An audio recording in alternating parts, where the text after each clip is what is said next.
Terima kasih saudara pengurusi, Barisan Kehakiman yang bervisi. Seterusnya, hadirin yang saya hormati sekalian. Saya tampil pada hari ini untuk mengajak anda semua untuk sama-sama kita memahami, mendalami dan menelusuri satu makhluk pidato yang dekat di hati kita, untuk kita bersyukur atas nikmat pemberiannya, iaitu kesihatan, dengan tajuk Amalan Gaya Hidup Sihat, Tanggungjawab Bersama. Maka 3 pendekatan berbeza akan kita telusuri bersama. Pertamanya, tanggungjawab individu dalam menjaga kesihatan. Kedua, tanggungjawab keluarga. Dan yang ketiga, tanggungjawab pihak kerajaan.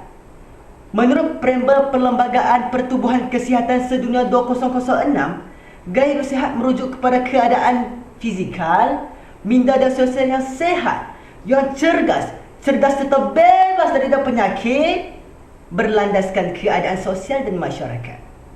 Tuntasnya, untuk mendapat minda, fizikal dan sosial yang sihat, maka anda, saya dan kita semua harus berganding bahu agar kesihatan rakyat Malaysia terjaga.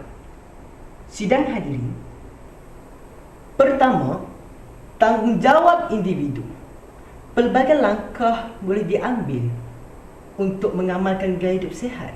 Antaranya, pengambilan makanan yang seimbang. Menurut Dr. Zainah Muhtar, di dalam makalahnya 7 Rahsia Kesihatan Awet Muda, pada hari ini terdapat 2 sebab utama rakyat Malaysia dibelenggu masalah kesihatan. Pertama, amalan pemakanan yang tidak selari dengan pemakanan seimbang. Dan yang kedua, rakyat Malaysia pada hari ini, mereka langsung tidak menitik beratkan tentang faktor-faktor yang boleh menyumbang kepada penyakit mereka.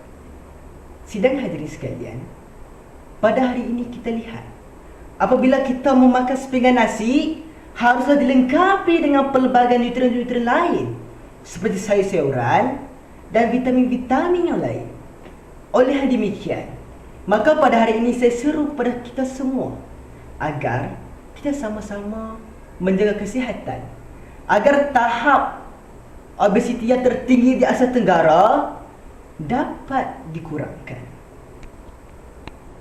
Tindakan yang disifatkan sebagai menyediakan payung sebelum hujan dapat mengelakkan diri kita daripada penyakit 3 serangkai, diabetes, sakit jantung dan juga sakit buah pinggang. Di samping itu, pemeriksaan kesihatan secara berkala juga dapat dijadikan amalan. Sidang hadirin, tindakan ini boleh memastikan penyakit seperti diabetes, jantung koronari dan juga sakit buah pinggang dapat dikesan lebih awal.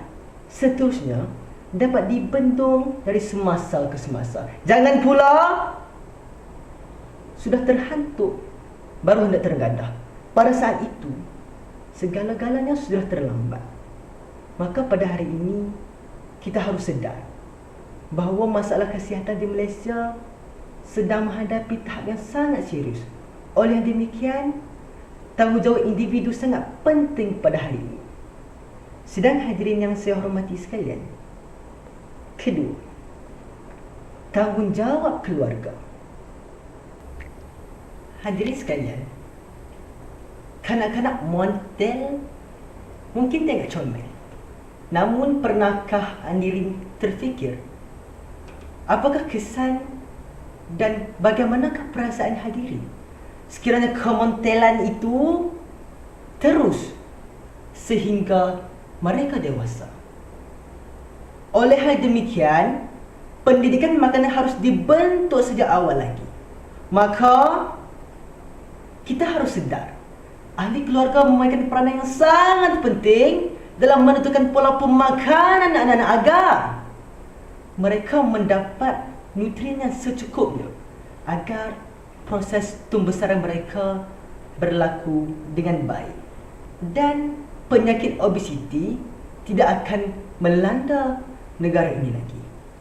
Sidang hadirin, pada hari ini ibu bapa juga haruslah membawa anak mereka untuk membuat pemeriksaan berkala, sama ada 2 kali dalam sebulan atau sekali dalam setahun.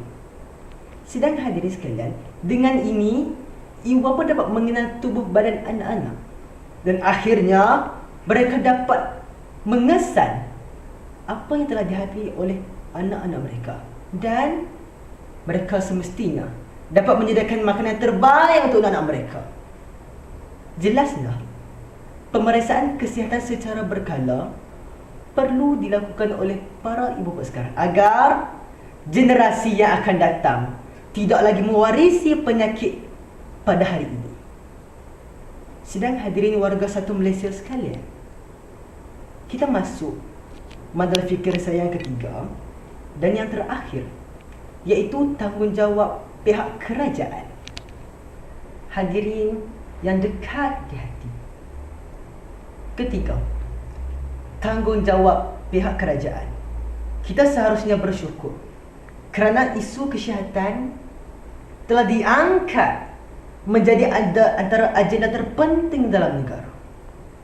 Pada hari ini terbukti terdapat pelbagai pelan telah direncana oleh pihak kerajaan di dalam rancangan kesihatan negara, di dalam rancangan Malaysia ke-10 pada tahun 2011 hingga 2015. Sidang hadirin, Kementerian Kesihatan Malaysia umpamanya telah memulakan kempen gaya hidup sihat sejak tahun 1996. Tidak cukup dengan itu, kempen tak nak merokok umpamanya telah menunjukkan kesan yang positif apabila ramai perokok tegar dewasa telah menunjukkan perkurangan apabila daripada 24.8% telah menurun kepada 22.8%. Dan perokok tegar kanak-kanak juga telah berkurangan daripada 11.7% kepada 8.7%. Kita lihat bagaimana pihak kerajaan telah melakukan pelbagai usaha untuk mengangkat isu kesihatan di negara ini agar masalah obesiti tidak lagi berterusan di dalam negara Malaysia. Kesimpulannya, Deepak Chopra pernah berkata, cara kamu berfikir, cara kamu bertindak dan cara kamu makan akan mempengaruhi kehidupan kamu 30 hingga 50 tahun akan datang. Sekian. Wabillahi taufiq wal hidayah. Wassalamualaikum warahmatullahi wabarakatuh.